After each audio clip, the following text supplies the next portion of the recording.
place. And today we're going to be starting off this new journey in Couture Barbershop. And I mentioned the person that owns this barbershop, that owns this facility on here in the previous podcast episodes. So shout out to Johnny. He's in the building literally right now as we speak. And this podcast, as I always say in the introduction, this is about being the highest version of yourself that you can possibly be. That's always the goal. And bring whatever it is that you got to bring to this world to help others. And we've been going down a serious rabbit hole within the last 5 episodes.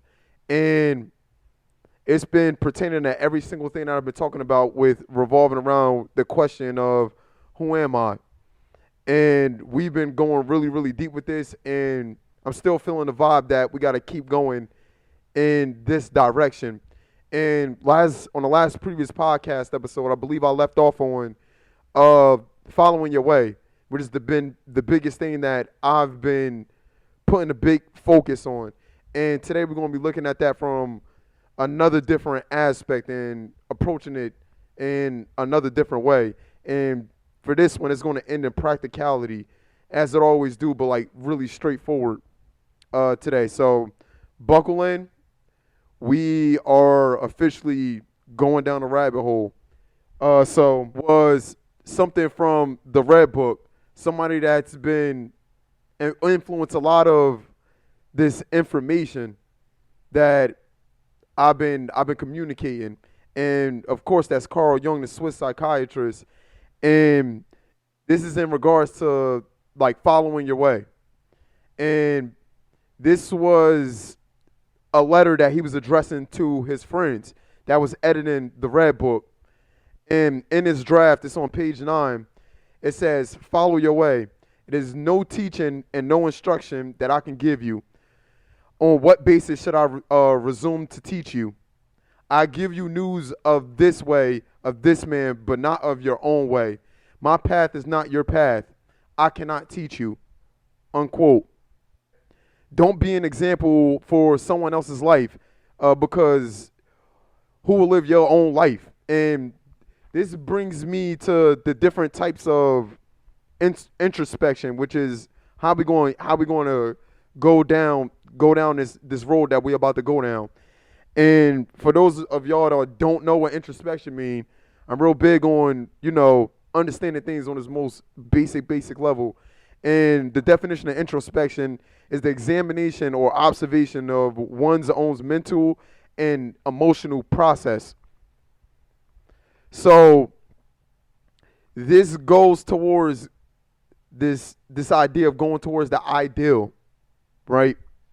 And we all have an ideal version of ourselves, and that is oftentimes guiding us. And we are either one or two things. We're either in alignment with the ideal or we in disalignment with the ideal. And this is part of the way which points to the ideal self. And in this book that I'm currently reading, and this was given to me by Johnny, Philosophy of Mind, there's this concept that they talk about, which is called the mind to body problem. And it points to first 5 things, which they call the 5 obvious philosophical facts. And the first one is you have a mind and you have a body. The second fact is these normally work together. And we're going to be going back to a bunch of these going forward. And the third one is your body is physical and thus publicly observable. So due to the fact that you can see your body, that makes it a physical thing. And the fourth one is your mental life is essentially private. Therefore, going into the fifth fact, you have privileged access to the contents of your own mind. So this points out 2 distinct things.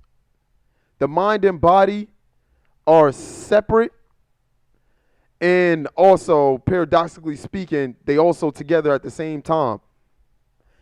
And normally, as we look at the fact number 2, those two are normally working together. But now we're going to be focusing on disalignment because that's where a bunch of us are right now. And no one can experience your mental life because it's private. And going back to the way. So if you don't actualize the ideal within yourself and don't realize this within yourself, you won't be able to see it in matter itself. It's just going to be stuck in this place of the mental, which only you can associate with. There's a quote in here: I think, therefore I am. And this dude, Rene Descartes, I think that's his name. Last name right. He's a French philosopher, and he came up with this term, I think, therefore I am. And this is the first principle of his philosophy. And this was a method of meditation that he used to get to the bottom of doubt, all the way up to the bottom of doubt. And for example, one of the quotes that is mentioned from him, which he heavily meditated on, is if I'm doubting, I must exist. And if I'm thinking, I must exist. And another quote in this is if I doubt, I must have a mind. If I think, I must have a mind. Therefore, I cannot doubt that I have a mind. So through the forms of meditation, active imagination, prayer, whatever it is to cultivate this ideal within yourself is very, very important. And this goes back to that introspection that I was talking about and the three questions that's essential that you got to ask yourself. Who am I? Where am I going? And what is the third question? What is my purpose? That's the ultimate one, the most important one. And this leads to the importance of having a goal. A lot of us don't have the proper goal, the goal that's going to put us in alignment. The goals that we typically have are ones that's going to keep us disaligned to this ideal version of ourselves. And when we stay out of line with that, it puts that ideal in the dark, and it makes that ideal very, very, very hard to see, even for yourself. And going back to that fifth observable fact, you have privileged access to the contents of your own mind. But when you're not tapped in to that access of your own mind, you look for examples that's outside of yourself. And now you're disaligned. And you're not in the proper order. You're not in the proper state to stay aligned to what you got to do. What does this look like for us right now? And right now we are in a serious mental health crisis, especially here in America. And there's an increase in sadness, hopelessness, anxiety, and it stems from a bunch of things. A lot of things that I talked about is death, seeing death, relationships that change, divorce, breakups, and in this feeling of being alone, right? And like I said, this makes the ideal very, very weak, and it makes it very, very dark. And the sole purpose of the ideal is to be realized and actualized in your everyday life.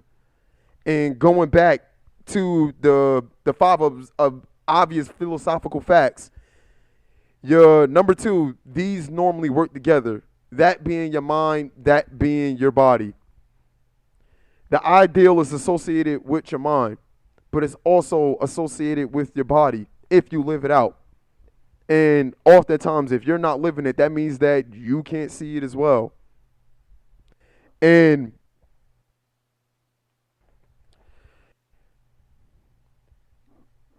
it's a lot of different aspects to looking at this and handling this. And this has a lot to do with something that I talk about with recognizing your potential. And that last one is the third one. Your body is physical and thus make it publicly observable, right? So this must take shape through a goal. This must take shape through some sort of form. I broke down the 6 forms previously on other podcast episodes, which is like activities that you can partake in to possibly create a skill. These goals brings us to that ideal, and that ideal brings us to a state of unity. I am leads to be, which is the way. Taking action, the journey. And the journey consists of 2 things and possibly 3. And the third one is a reward for the first 2 if you gain understanding for what the first 2 for what they are for your journey. And the first one is changes. Everything is bound to change. That's the only constant. That's something that I preach on this podcast all the time. And this leads to the concept that I talk about of integrating your purpose into a goal through a service, which is what I just talked about by developing a form through those 6 things that I just talked about, right? And for Carl Jung, going back to him, and it's another dude named Abraham Maslow. And Abraham Maslow has the hierarchy of needs, and at the top of that pyramid, the last one I believe is self-actualization. And Carl Jung pretty much wrote that red book, and that was the premise of the process of individuation.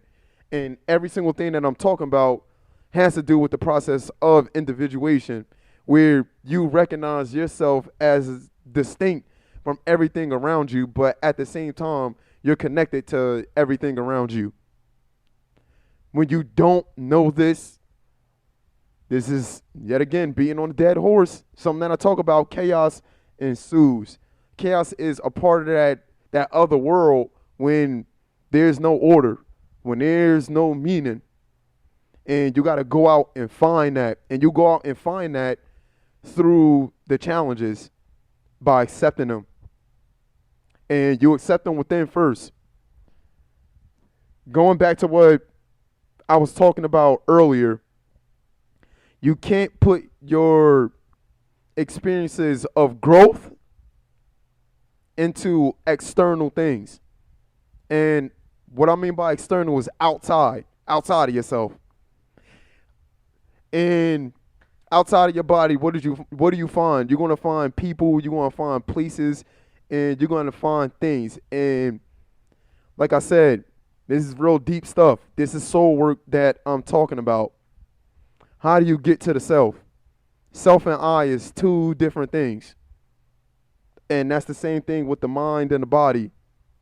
But this relates to the mind solely. And if you don't take action towards these things, there's no way that they're going to come about. And this goes back to another concept that I want to talk about when it comes to life itself and living. Life itself is dead when it's not lived.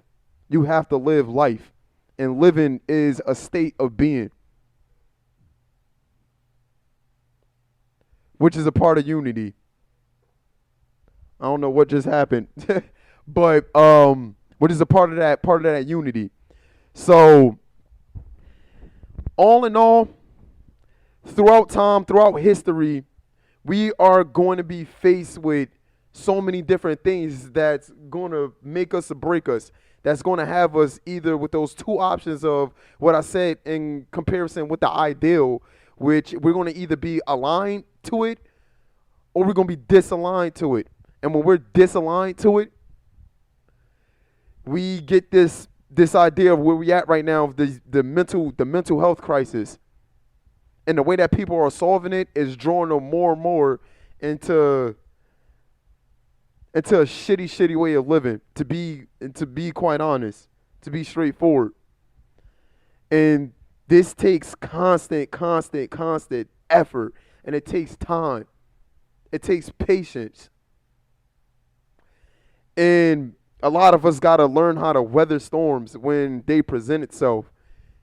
When there's a snowstorm outside, I guess if there's a hurricane, if we want to get really extreme, if it's a thunderstorm, if we want to be light, you're not going to be outside while these things are happening. You're going to be inside. when a butterfly is transitioning into a caterpillar is transitioning into a butterfly, it cocoons itself. It goes in a place of solitude, and that's introspection. And this develops that process of developing your mind and developing your emotions. Going back to Abraham Maslow, going back to Carl Jung, the process of individuation and self-actualization. You have to live these things that's within you, because that's what's to come. And life becomes scary when you get close to that expiration date, which I always talk about. When it comes close to you dying, and you know that it's a lot of stuff that's unlived, you didn't live it, and you understand what life is, but a part of you don't understand it because you didn't live it for yourself. Going back to that disconnect, going back to that disalignment. We see it all the time. And it's outside of ourselves. Typically things that's outside of ourselves is destructive. I'm not going to beat on a dead horse yet again, because I've been talking about this at this point for the last, I want to say, I'm not even going to lie, going on the last 6-7 podcast episodes, but I'm laying down the importance of why must you serve your purpose, and understanding what your purpose is. Like that's so important. So you're not aimlessly out here just wandering. And my focus as of late, relating back to purpose served, is figuring out actual methods for people to get this done in their own way. And I talked about these methods in a nutshell, but going back to 4 of them specifically to handle your journey and to be able to look at your journey from past, present, and future.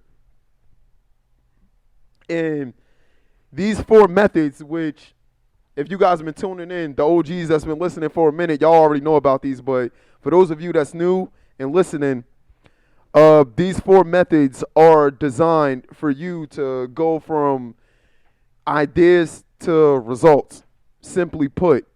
And that's a process. And oftentimes, it's not about that goal. It's not about getting that physical thing. It's not about getting that promotion. It's not about getting rich. It's not about getting that girl or that dude that you've been praying for or hoping for. It's about a state of being within yourself. For the last 20 minutes, that's high key what I've been talking about, and not putting it towards things like that. Because once you receive those things, another thing that I talk about is disillusionment. You're going to be disappointed. And it's that feeling that we all get when we get a new car. And after a while, the new car don't have that same feeling that it once had when we had it for like a week, when we had it for a day, and we were so excited to drive it. 3 years later, it don't have that feeling. It's just serving this purpose of getting you from point A to point B, which that was really the goal. That's really the goal. That was the ideal. You know, just using example that we all can high key relate to. But like I said, going back to these methods, the real goal is to integrate your purpose into a goal through a service, taking action, getting your mind and your body on track. The first 5 obvious philosophical facts was pointing to what this book was generally starting point is highlighting the mind and body problem. Something I've been talking about with the mental health crisis, where it's obviously presenting a mind and body problem. And not to get sensitive, but I'm going to get sensitive, is that within the last 3 years, especially in America with the pandemic, suicide rates has been going up, which is highlighting directly to that. Oh, there we go. The rates have been going up within the last 3 years due to the fact of the pandemic. And I pointed out what the pandemic did for literally all of us. it made the world sit still for a little bit. And all of us was left with no choice but to think about our lifestyle, feel our lifestyle. And a lot of us, it made us truly, truly uncomfortable. And for me personally, I talked about what 2020 that year did to me. It was a lot of changes in my life that was going on. Like I said in the beginning of that year, starting with January, I got hit with those those losses that lead to mental health crisis and the causes. One of them I talked about. In fact, both of them I talked about. In January 26th of 2020. This is a Sunday. Of course, I can't forget it.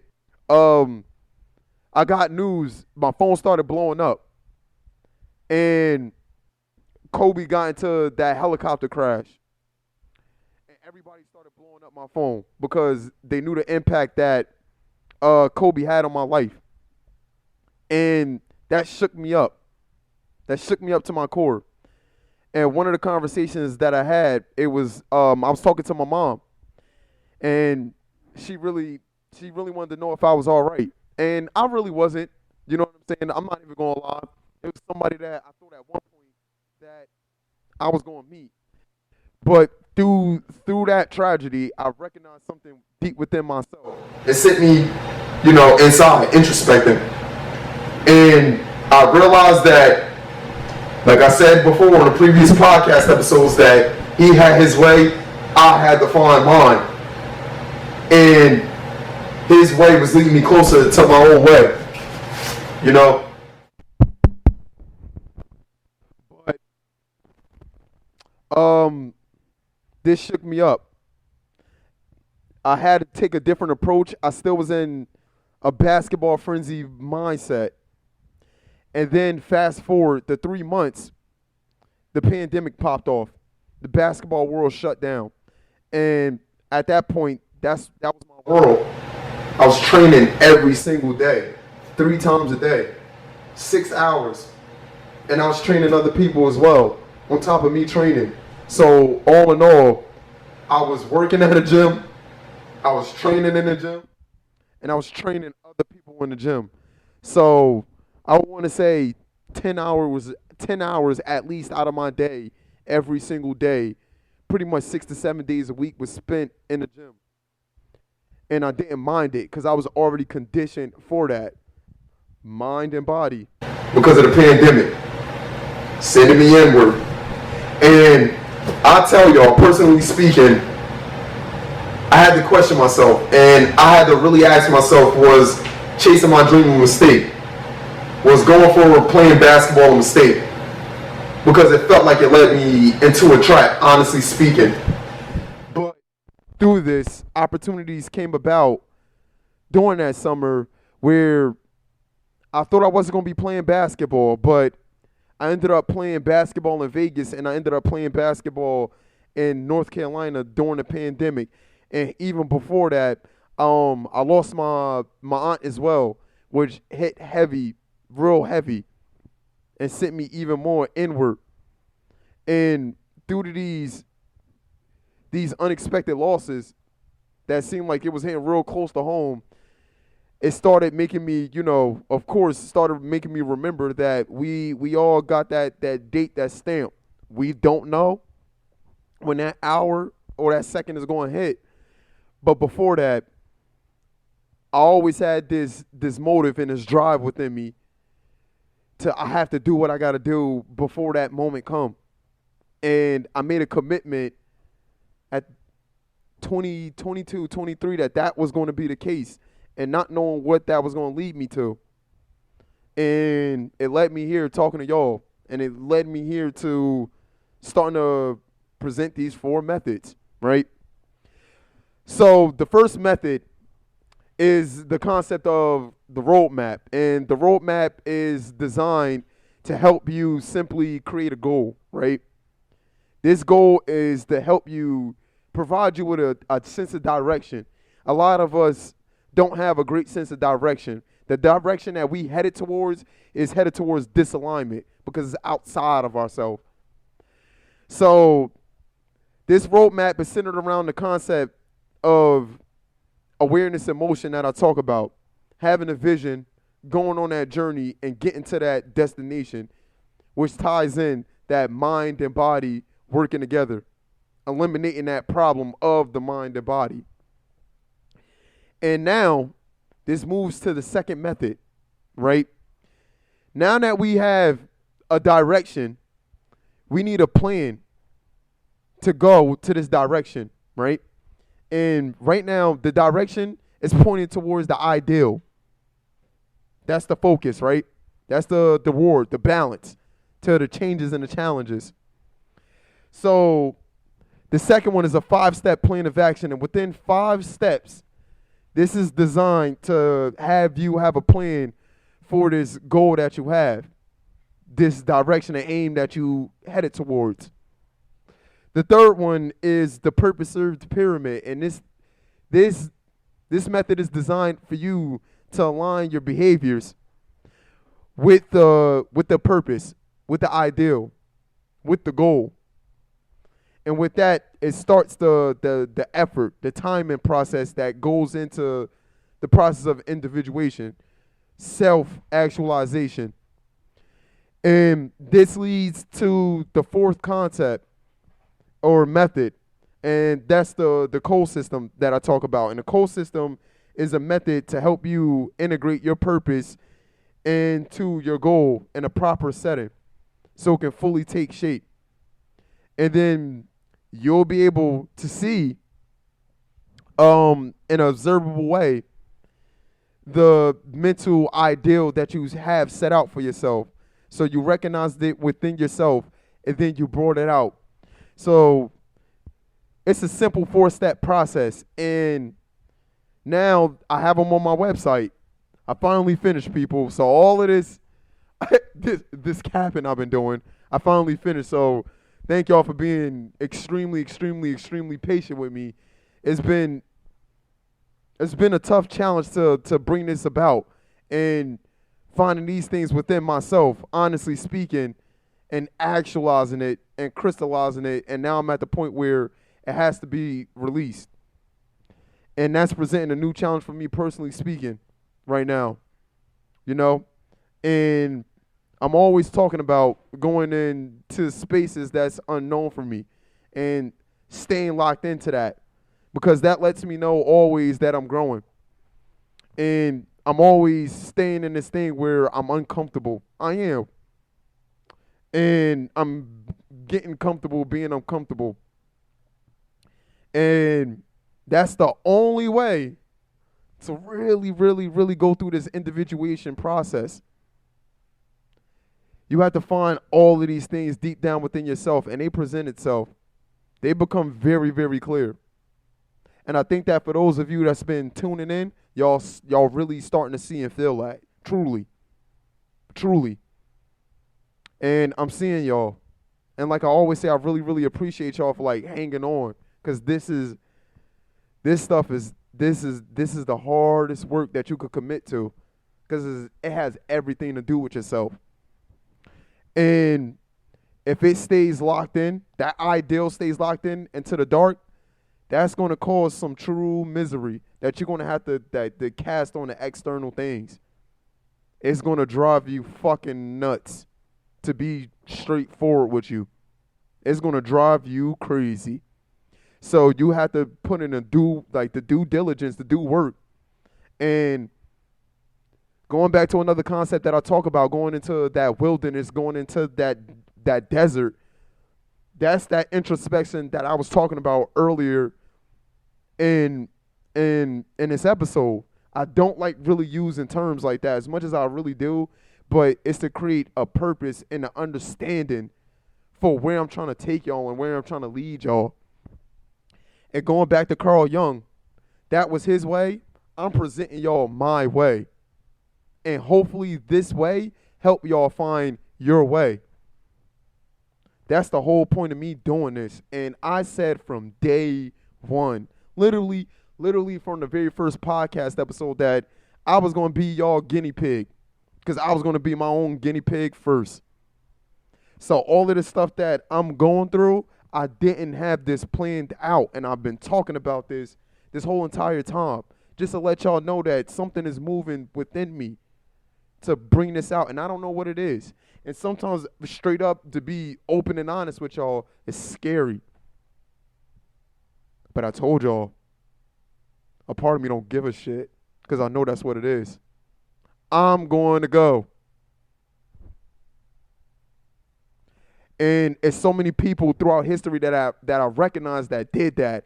I was just reading this book about Frederick Douglass. And Jelly. Johnny behind the camera, I just got to acknowledge that we live and direct. Yeah. But going back to Frederick Douglass, it's something that's been hitting me all this year, which has been driving my purpose through the roof. Is getting in contact with my ancestral history and the generations that came before me. And this is why I talked about the conversation that I had with my grandmother about what her childhood was like and what her parents was like and her grandparents. And another vulnerable thing, and it's something that sharing with y'all personally.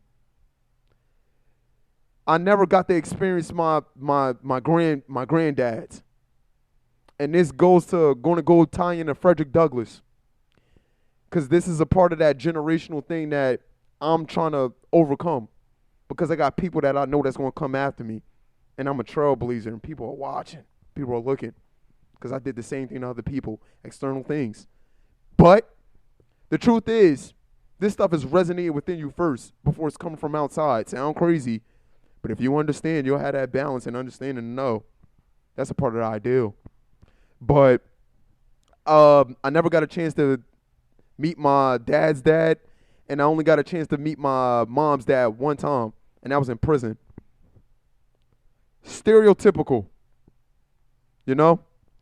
And this has presented a huge challenge to me and my own dad with how to be a man.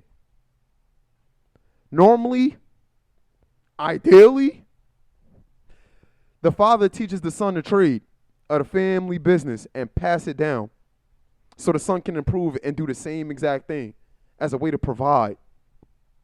Going back to those forms, those 6 ones that I was talking about, finding a form and then molding your skills to leave your mark, which is impact. But when that's broken up and that's disaligned, where do you start? Do you start making excuses? Hell nah, we don't do that here. We throw that shit out the window. To be quite honest, we take responsibility here. We take accountability for everything. Life sucks. I point that out all the time. But don't have no victim mindset. Don't have no survival mindset. You was programmed since day one where every single thing that you need, your gift came with you from the rip. From the rip. And going back to this timestamp of 37 minutes now, these 37 minutes is talking about that thing that you was blessed with, that gift that I'm always talking about. Dead horse alert. Beating on a dead horse. You got to cultivate that. Because just because life exists, life itself can be dead when it's unlived if you're not living it. And that's what caused these mental health issues and these crises that make somebody that actually feel like they want to die. Deep stuff. I had to go down to the bottom of that to bring this up. You guys understand? So that's a part of the struggles that I had to deal with to get to this, because every single thing that I'm talking about, in real life affected me in my life. And if y'all go back to the previous podcast, I don't talk about this stuff directly because my life ain't what this is about. My accomplishments, all of that stuff, I don't really highlight that. Because to me, it don't really matter. It matters to a certain extent, to a certain context, but the ideal mattered to me, and purpose in itself mattered to me, and service towards that purpose is the most important thing to me, to anything. That's everything's essential reason for living, towards that ideal, that unseen. And I got off track. But Frederick Douglass, he lived a crazy life. And as a kid, he recognized what being a slave actually was, what being somebody else's property actually was at like 8, 9 years old. His grandma walking him 12 miles to a different plantation than they own to go be taken in as somebody else's property, just to drop him off and walk 12 miles back to her own plantation where she had to wake up first thing in the morning and get to it. And this kid was shown the cruelties of life in that time. And if you were black in America around that time, you wasn't a human being. You was property. They were going to measure you out. They're going to figure out what your skills were, and then they was going to put you to use externally. They didn't care about what you had going on inside, right?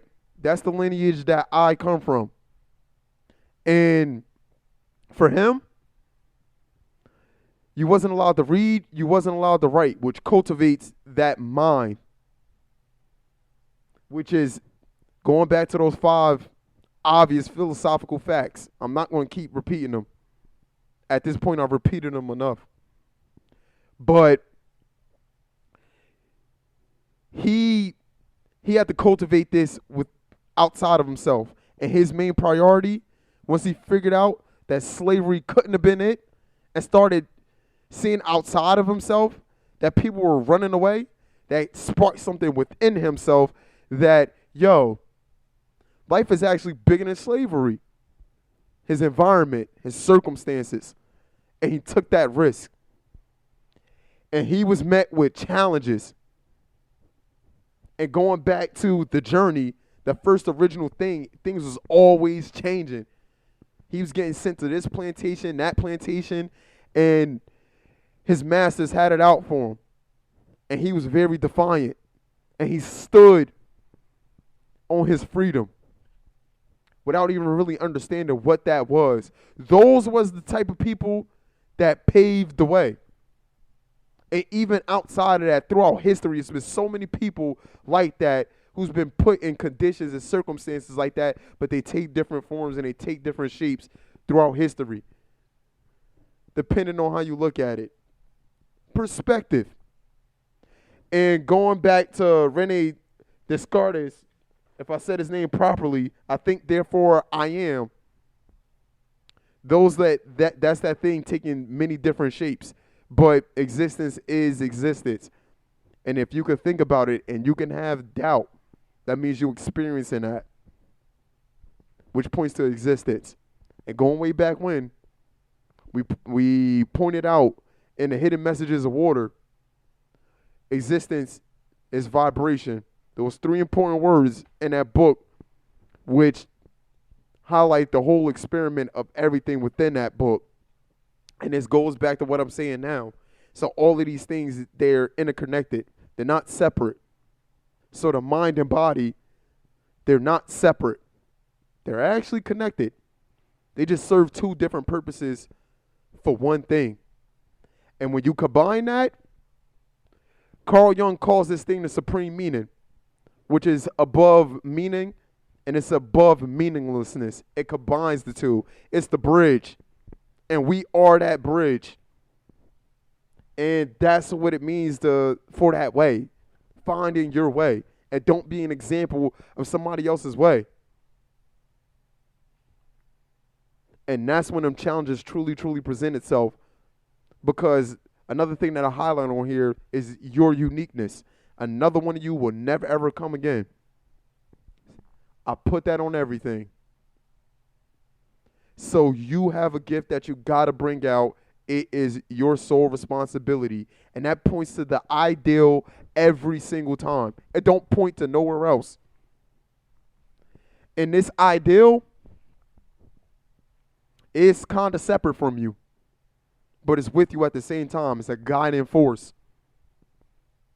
And like I said, going back to the beginning of this podcast episode, you're either going to be aligned with it or you're going to be disaligned with it.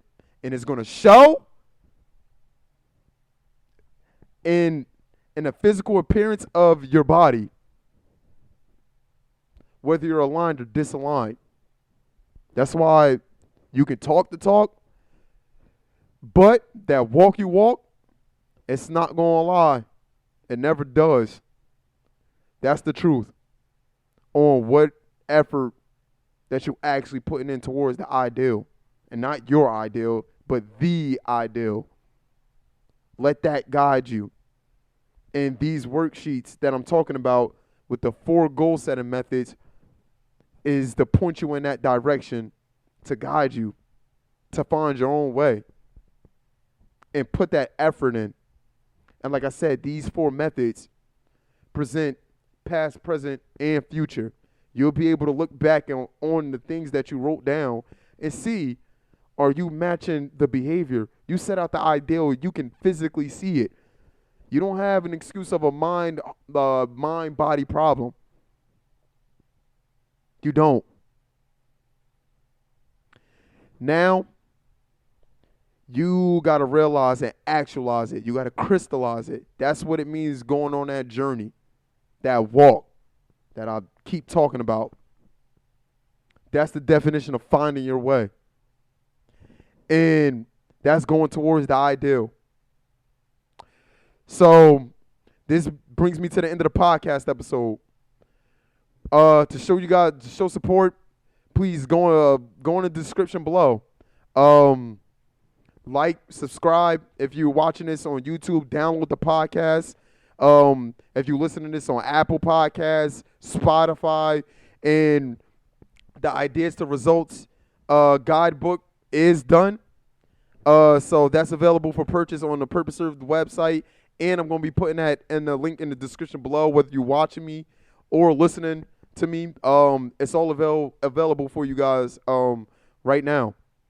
It took a lot for me to bring this out, but we here, and this is moving us to the next phase of this journey for us all. And yet again, I love every single last one of y'all that be tuning in. And y'all got to have that same love and appreciation for yourselves, most importantly, But all in all, serve your purpose. Treat the purpose as if it's the goal and take action towards it. That's the service part.